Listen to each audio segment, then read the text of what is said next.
നമസ്കാരം. ഏവർക്കും എല്ലാ ദിവസവും വൈകുന്നേരമുള്ള പോസ്റ്റ് മാർക്കറ്റ് റിപ്പോർട്ടുകളിലേക്ക് സ്വാഗതം. ഇന്ന് ജൂലൈ 21 തിങ്കൾ.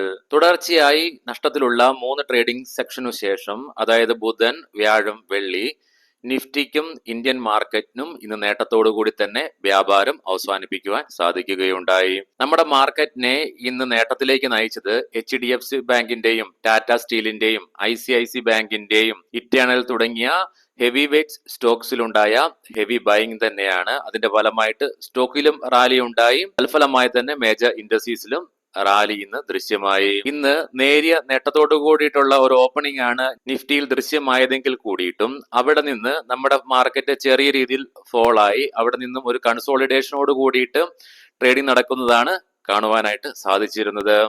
എന്നാൽ 2 മണിയായപ്പോഴത്തേക്കും നിഫ്റ്റി അതിന്റെ ഡേ ലോ ഇന്ന് ക്രിയേറ്റ് ചെയ്യുകയുണ്ടായി.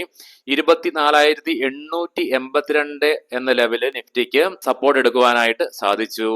നിഫ്റ്റിയെ സംബന്ധിച്ചിടത്തോളം 24,900 എന്ന ലെവൽ വളരെ ക്രൂഷ്യലായിരുന്നു. എന്തൊക്കെയായാലും നിഫ്റ്റിക്ക് ഇന്ന് ആ ലെവലിൽ നിന്നുകൊണ്ട് സപ്പോർട്ട് എടുത്തുകൊണ്ട് 25,100 എന്ന ലെവലിന് മുകളിലേക്ക് പ്രയാണം നടത്തുവാനായിട്ടും സാധിക്കുകയുണ്ടായി. ഇന്നത്തെ നമ്മുടെ മാർക്കറ്റിനെ നേട്ടത്തിലേക്ക് നയിച്ച കാര്യങ്ങളൊക്കെ നമുക്ക് ഈ വീഡിയോയിൽ ഡിസ്കസ് ചെയ്യാം. ഇന്ന് ഇന്ത്യൻ മാർക്കറ്റിൽ മെറ്റൽ, റിയാലിറ്റി, പ്രൈവറ്റ് ബാങ്ക് സെക്ടറുകളൊക്കെ വെട്ടിത്തിളങ്ങുന്ന കാഴ്ച ദൃശ്യമായി. ഇന്ന് NSEയിൽ 1295 കമ്പനികൾ നേട്ടത്തോടുകൂടി വ്യാപാരം അവസാനിപ്പിച്ചപ്പോൾ 1392 കമ്പനികൾ നഷ്ടത്തോടുകൂടി വ്യാപാരം അവസാനിപ്പിച്ചു. Eternal, ICICI bank, HDFC bank, HDFC life insurance, Shriram finance തുടങ്ങിയ സ്റ്റോക്കുകൾ ഇന്ന് നിഫ്റ്റിയിൽ നേട്ടം കൈവരിച്ചപ്പോൾ IndusInd bank, Reliance Industries, Wipro, HCL tech, Eicher Motors തുടങ്ങിയ സ്റ്റോക്കുകൾ നഷ്ടത്തോടുകൂടി വ്യാപാരം അവസാനിപ്പിക്കുക ഉണ്ടായി.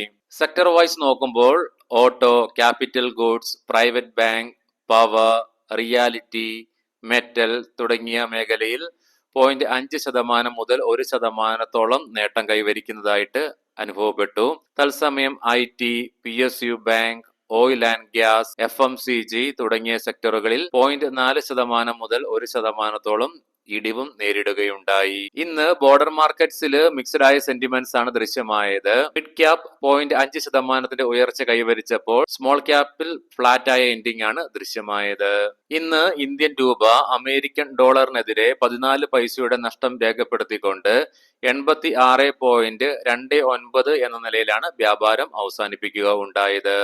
ക്ലോസിംഗ് ബേസിസിൽ സെൻസെക്സ് 442 പോയിന്റുകളുടെയും നിഫ്റ്റിക്ക് 122 പോയിന്റുകളുടെയും നേട്ടം കൈവരിക്കാനായി. കഴിഞ്ഞ വാരാന്ത്യത്തിൽ പ്രധാനമായും 3 ഹെവി വെയ്റ്റ് സ്റ്റോക്സുകളുടെ റിസൾട്ടുകളാണ് വന്നത്. പ്രധാനമായും Reliance industries, HDFC bank, ICICI bank. HDFC ബാങ്കും ICICI ബാങ്കും 2%-ലേറെ നേട്ടത്തോടു കൂടി ഇന്ന് വ്യാപാരം അവസാനിപ്പിച്ചപ്പോൾ റിലയൻസ് ഇൻഡസ്ട്രീസിൽ 3%-ലേറെ നഷ്ടം നേരിടുന്നതായിട്ടാണ് അനുഭവപ്പെട്ടത്. ഇന്ന് നമ്മുടെ മാർക്കറ്റിൽ ഹെവി വെയ്റ്റ് സ്റ്റോക്സുകളായ Reliance Industries, M&M, Infosys, Titan തുടങ്ങിയ സ്റ്റോക്കുകളാണ് മെയിൻ ഡ്രാഗേഴ്സ് ആയിട്ട് നിലകൊണ്ടത്. തത്സമയം HDFC bank, Tata steel, ICICI bank, Eternal തുടങ്ങിയ സ്റ്റോക്കുകളിൽ ഹെവി ബൈങ് കണ്ടു. അതുകൂടാതെ ഇവയിലുണ്ടായ റാലിയും നമ്മുടെ മാർക്കറ്റിന്റെ നേട്ടത്തിലേക്ക് നയിക്കുകയുണ്ടായി. കൂട്ടത്തിൽ ഇറ്റേണൽ ആണ് 8%-ലേറെ നേട്ടം ഇന്ന് ഇൻട്രാഡേ ബേസിസിൽ കൈവരിക്കുന്നതായിട്ട് കാണുവാൻ സാധിച്ചത്. ഇന്ത്യയിലെ ടോപ്പ് 2 പ്രൈവറ്റ് ലെൻഡേഴ്സ് ആയ HDFC ബാങ്കും ICICI ബാങ്കിന്റെയും Q1 റിസൾട്ടുകളൊക്കെ പോസിറ്റീവായി വന്നതിന്റെ ഫലമായിട്ട് തന്നെ ഇന്ന് നമ്മുടെ ബാങ്കിങ് സ്റ്റോക്കുകളിലും ഫിനാൻഷ്യൽ സ്റ്റോക്കുകളിലൊക്കെ ദൃശ്യമായി. തൽഫലമായി തന്നെ നിഫ്റ്റി ബാങ്കിന് 1.2% നേട്ടത്തോടു കൂടിയിട്ടും ഫിൻനിഫ്റ്റിക്ക് 1.6%-ലേറെയും നേട്ടം കൈവരിക്കുവാനായിട്ട് സഹായകമായി. ഇന്ന് വിപ്രോ, HCL ടെക്, എംഫസൈസ് തുടങ്ങിയ സ്റ്റോക്കുകളിൽ ഉണ്ടായ ഇടിവിനെ തുടർന്ന് നിഫ്റ്റി ITയിലും 0.9% ഇടിവ് അനുഭവപ്പെട്ടു. തത്സമയം Nifty oil and gas, PSU bank, pharma തുടങ്ങിയ സെക്ടറുകളിൽ 0.5% മുതൽ 0.9% ഇടിവും അനുഭവപ്പെടുകയുണ്ടായി. അതുപോലെ തന്നെ വരുന്ന പുതിയ റിപ്പോർട്ടുകൾ പ്രകാരം ജെയിൻ സ്ട്രീറ്റിന് വീണ്ടും ഇന്ത്യൻ മാർക്കറ്റിൽ വ്യാപാരം നടത്തുവാനുള്ള അനുമതി സെബി നൽകിയതായിട്ടുള്ള വാർത്തകൾ റോയിറ്റേഴ്സിന്റെ റിപ്പോർട്ടിന്റെ ഭാഗമായി വരുന്നുണ്ട്. എന്നാൽ സെബിയുടെ ഭാഗത്ത് നിന്നോ ജെയിൻ സ്ട്രീറ്റിന്റെ ഭാഗത്ത് നിന്നോ ഈ വാർത്തയ്ക്കൊരു സ്ഥിരീകരണം നിലവിൽ നൽകിയിട്ടില്ല.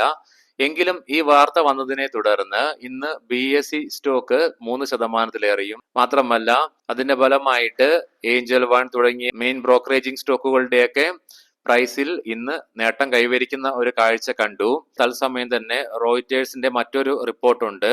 സെബി ജെയിൻ സ്ട്രീറ്റിനെ ഇന്ത്യൻ മാർക്കറ്റിലേക്ക് വീണ്ടും കടന്നു വരുവാൻ അനുവദിച്ചെങ്കിൽ കൂടിയിട്ടും ജെയിൻ സ്ട്രീറ്റ് ഇനി ഇന്ത്യൻ മാർക്കറ്റ് ഓപ്ഷൻസിൽ ട്രേഡ് ചെയ്യുക ഇല്ലെന്നുള്ള റിപ്പോർട്ടുകളും വരുന്നുണ്ട്. സോ ഇതിന്റെ കുറിച്ചൊക്കെ സെബിയുടെ ഭാഗത്ത് നിന്നും ജെയിൻ സ്ട്രീറ്റിന്റെ ഭാഗത്ത് നിന്നൊക്കെ ഒരു സ്ഥിരീകരണം ലഭിച്ചെങ്കിൽ മാത്രമേ ക്ലിയർ ആയ ഒരു പിക്ചർ ലഭ്യമാകൂ. തുടർച്ചയായി 3 ട്രേഡിംഗ് സെക്ഷനില് ഇന്ത്യയിലെ മെറ്റൽ സ്റ്റോക്സില് റാലിയാണ് കാണുവാനായിട്ട് സാധിക്കുന്നത്. അതുപോലെ തന്നെ ടിബറ്റില് ചൈനയുടെ മെഗാ ഡാം പ്രോജക്ടിന്റെ ഭാഗമായിട്ടുള്ള പ്രഖ്യാപനം വന്നതോട് കൂടിയിട്ട് നമ്മുടെ മാർക്കറ്റിലെ ലീഡിംഗ് മെറ്റൽ സ്റ്റോക്സ് ആയ നാൽക്കോ, വേദാന്ത തുടങ്ങിയ സ്റ്റോക്കുകളിൽ 4%-ലേറെ റാലി ഇന്ന് കാണുവാൻ സാധിച്ചു. ഇനി ഗ്ലോബൽ മാർക്കറ്റുകൾ നമുക്ക് പരിശോധിക്കാം. അമേരിക്കയിലെ ഡോ ജോൺസ് ഫ്യൂച്ചർ 97 പോയിന്റുകളുടെ നേട്ടത്തോടു കൂടിയിട്ടാണ് വ്യാപാരം തുടരുന്നത്. യൂറോപ്യൻ മാർക്കറ്റ്സ് 3 നഷ്ടത്തോടു കൂടി വ്യാപാരം തുടരുന്നു.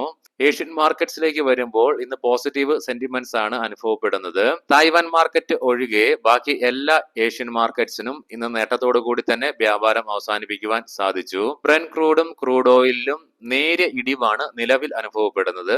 തത്സമയം ഗോൾഡില് ഉയർച്ചയും അനുഭവപ്പെടുന്നു. ഇനി നമുക്ക് ഇന്നത്തെ പ്രധാനപ്പെട്ട സ്റ്റോക്കിംഗ് ന്യൂസുകൾ പരിശോധിക്കാം. മുൻകൂട്ടി ഓർമ്മിപ്പിച്ചു കൊള്ളട്ടെ, ഇതൊരു ബൈ ഓർ സെൽ റെക്കമെൻഡേഷൻ അല്ല. BEML 1:2 എന്ന റേഷ്യോയില് കമ്പനി സ്റ്റോക്ക് സ്പ്ലിറ്റ് അനൗൺസ് ചെയ്തിട്ടുണ്ട്. റെക്കോർഡ് ഡേറ്റ് പിന്നീട് പ്രഖ്യാപിക്കുമെന്നാണ് അറിയിച്ചിരിക്കുന്നത്. AU small finance bank stock ഇന്ന് 8% ഇടിവ് നേരിടുകയുണ്ടായി. ഇൻട്രാഡേ ബേസിസിൽ Q1 റിസൾട്ടുകൾ മോശമായി വന്നതിനെ തുടർന്ന്. LMW Q1 റിസൾട്ടിൽ റവന്യൂവിൽ 4% ഉയർച്ച രേഖപ്പെടുത്തുകയുണ്ടായി. പ്രോഫിറ്റ് ബിഫോർ ടാക്സ് 17.5 കോടി രൂപയിൽ നിന്നും 32.5 കോടി രൂപയിലേക്ക് ഉയർത്തി. അൾട്രാടെക് സിമെന്റ് കമ്പനിയുടെ നെറ്റ് പ്രോഫിറ്റ് 49% ഉയർച്ച രേഖപ്പെടുത്തിക്കൊണ്ട് 2226 കോടി രൂപ റിപ്പോർട്ട് ചെയ്യുകയുണ്ടായി. റവന്യൂ 13% ഉയർച്ചയും രേഖപ്പെടുത്തുകയുണ്ടായി. ബന്ധൻ ബാങ്ക് Q1 റിസൾട്ടിൽ പ്രോഫിറ്റിൽ 65% ഇടിവ് നേരിട്ടതിനെ തുടർന്ന് ഇൻട്രാഡേ ബേസിസിൽ 4%-ലേറെ ഇടിവ് അനുഭവപ്പെട്ടു. L&T കമ്പനിയുടെ സബ്സിഡിയറിയായ L&T energy green tech Indian oil പ്ലാന്റിന്റെ ഹരിയാനയിലെ റിഫൈനറിയില് പുതിയ ഗ്രീൻ ഹൈഡ്രജൻ പ്ലാന്റ് സെറ്റപ്പ് ചെയ്യുന്നു എന്നുള്ള വാർത്തകൾ വരുന്നുണ്ട്. ആന്തം ബയോസയൻസ് ഇന്ന് IPO 27% പ്രീമിയത്തിന്റെ നേട്ടത്തോട് കൂടിയിട്ട് NSEയിലും BSEയിലും ലിസ്റ്റ് ചെയ്യുകയുണ്ടായി. ഏവർക്കും ശുഭരാത്രി നേരുന്നു. നാളെ രാവിലെ പ്രീ മാർക്കറ്റ് റിപ്പോർട്ടുമായിട്ട് കണ്ടുമുട്ടാം. നന്ദി, നമസ്കാരം.